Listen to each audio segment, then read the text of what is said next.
নমস্কার, welcome to my channel রান্নার ABCD. আজকের রেসিপি চিকেন চটকদার। এটা চিকেনের একটা চটপটে রেসিপি। এর জন্য আমি নিয়ে নিয়েছি বোনলেস চিকেন 250 গ্রাম। সেটাকে আমি ছোট ছোট পিস করে নিচ্ছি। এবার এতে আমি 1 টিস্পুন লেবুর রস দিয়ে দিলাম। অর্ধেকটা লেবু ইউজ করেছি, পাতি লেবু।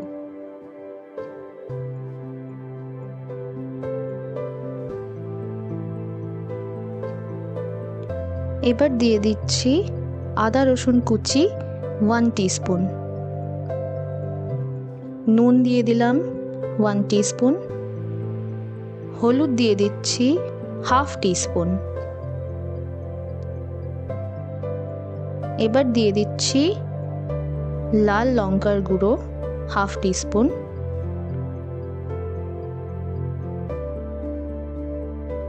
গোলমরিচের গুঁড়ো দিয়ে দিচ্ছি হাফ টিস্পুন।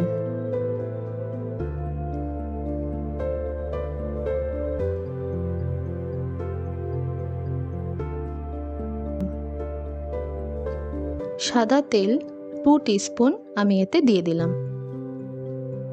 এর জন্য এটা ক্রিস্পি হবে।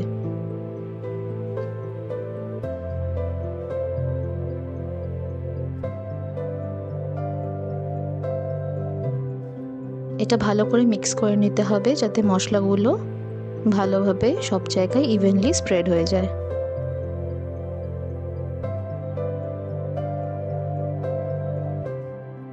এটাকে এবার আমি ঢাকা দিয়ে আধ ঘন্টার মতন রেখে দেব। এর থেকে বেশিও রাখা যায়, কিন্তু আমি এখানে আধ ঘন্টাই রেখেছি।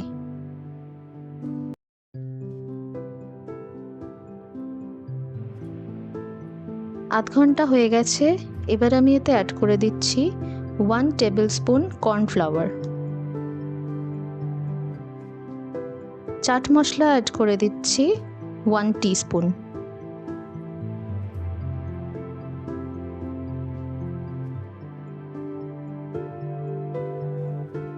এটাকে ভালো করে মিক্স করে নিতে হবে। এটাকে যখন তোমরা মিক্স করবে তখন খেয়াল রাখবে যেন কর্নফ্লাওয়ারগুলো কোথাও দলা পাকিয়ে লেগে না থাকে। এক জায়গায় যদি অনেকটা কর্নফ্লাওয়ার লেগে থাকে, সেইটা খাওয়ার সময় মুখে টেক্সচারটা খুব বাজে লাগে। সেই জন্য যখন তোমরা মাখবে এটাকে হাত দিয়েই মাখার চেষ্টা করবে, চামচ দিয়ে ভালো করে মাখা যাবে না। সব জায়গায় সুন্দরভাবে লেগে গেছে, এই দেখো।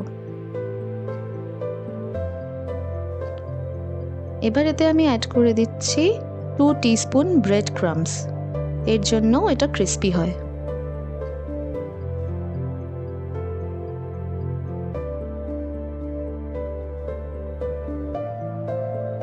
এবার একটা কড়ায় আমি কিছুটা তেল নিয়ে নেব, তার জন্য কড়াটা বসিয়ে দিয়েছি গ্যাসে। কড়াটা গরম হয়ে গেলে এতে আমি অ্যাড করে দিচ্ছি 1 কাপ রিফাইন্ড অয়েল বা সাদা তেল।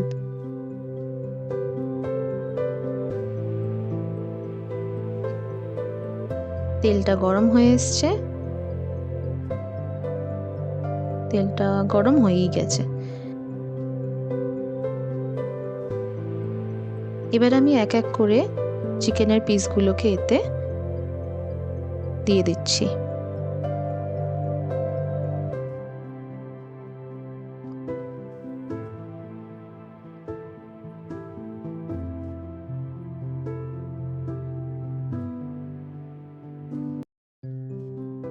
একসঙ্গে অনেকটা ভাজা যাবে না, একসঙ্গে অনেকটা ভাজতে গেলে গায়ে গায়ে লেগে যায়।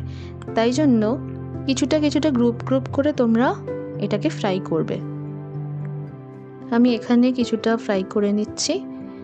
তারপর আমি 3টে পার্টে ফ্রাই করছি। প্রথম পার্টটা হচ্ছে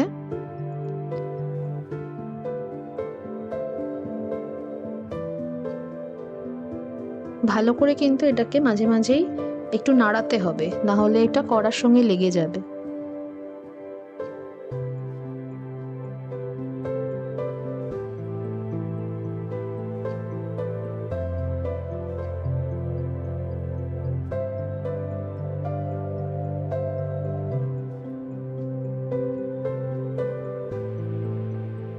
কালারটা চেঞ্জ হয়ে এরকম ব্রাউনিশ একটা কালার চলে আসবে, তাহলেই তোমরা বুঝে যাবে যে ফ্রাইটা হয়ে গেছে। এর থেকে বেশি ভাজতে গেলে কিন্তু পুড়ে যেতে পারে। এর থেকে বেশি আমি ভাজছি না, এটা এবার আমি তুলে নিচ্ছি। প্রথম ব্যাচটা আমাদের ভাজা কমপ্লিট। এইভাবেও এটাকে খাওয়া যায়, কিন্তু এরপরে এটাকে চটকদার বানানোর জন্য আরও কিছু করব, সেটা দেখাচ্ছি। এটা হচ্ছে সেকেন্ড ব্যাচ ভাজা। এভাবে আমি আরেকটা ব্যাচ ভেজে নেব। আমাদের টোটাল 3টে ব্যাচ ভাজা হয়ে গেলে তারপর আমি নেক্সট স্টেপটা তোমাদেরকে দেখাবো।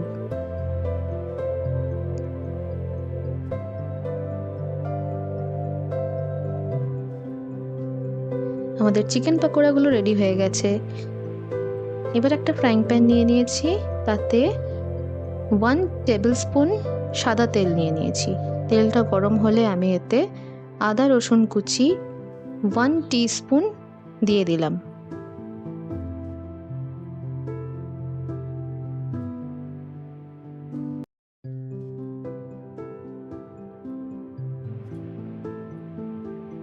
একটু এটাকে নাড়াচাড়া করে নিচ্ছি।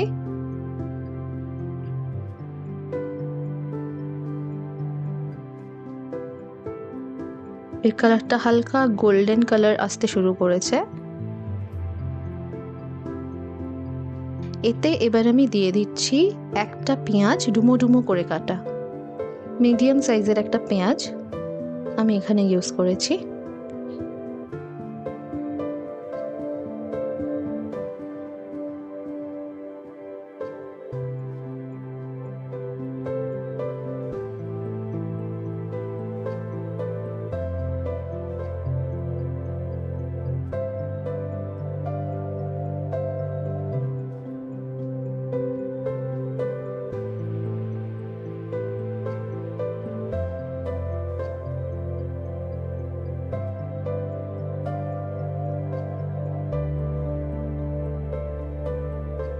এবার আমি এখানে হাফ ক্যাপসিকাম অ্যাড করে দিচ্ছি, আর দিয়ে দিচ্ছি 3-4টে কাঁচা লঙ্কা লম্বা লম্বা করে কেটে রেখেছি, সেটা আমি এখানে দিয়ে দিলাম।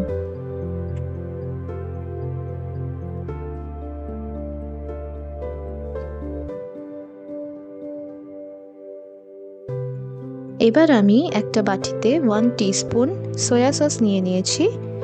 তারপরে এতে আমি দিয়ে দিচ্ছি 1 টিস্পুন টমেটো কেচাপ।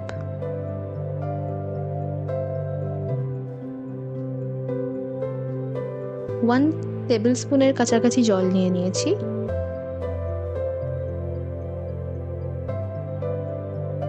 আর 1 টিস্পুন কর্নফ্লাওয়ার।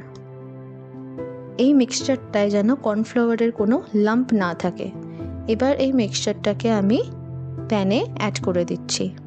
খুব একটা বেশি গ্রেভি আমি এখানে রাখবো না, তার জন্য আমি জলটা বা সসগুলো অল্প ইউজ করেছি। যদি তোমরা বেশি গ্রেভি রাখতে চাও, প্রত্যেকটা সেম রেশিওতে তোমরা বাড়িয়ে দেবে। এবার অ্যাড করে দিচ্ছি এক এক করে আমাদের চিকেন পকোড়াগুলোকে।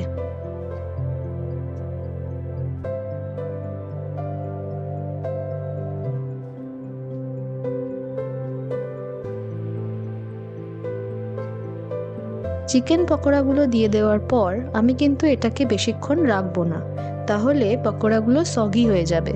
সেটা আমরা চাইছি না। আমরা চিকেনগুলোকে ক্রিস্পি রাখবো, অথচ গ্রেভিও থাকবে। এরকম একটা টেক্সচার আমাদের এই রেসিপিটাতে দরকার। ক্রাঞ্চিও হবে, গ্রেভিও থাকবে, একটা চটকদার রেসিপি।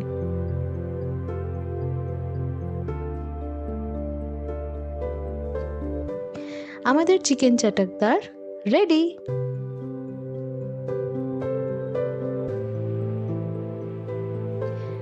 যে কোনো অকেশনে বা বাড়িতে কেউ গেস্ট এলে এটা তোমরা ইজিলি বানিয়ে নিতে পারো। খুবই ইজি রেসিপি। তোমরা বাড়িতে অবশ্যই ট্রাই করবে আর আমাকে জানাবে কেমন হয়েছে।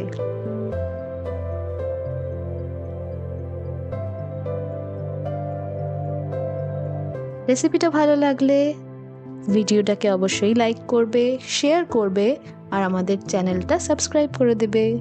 Thank you, by.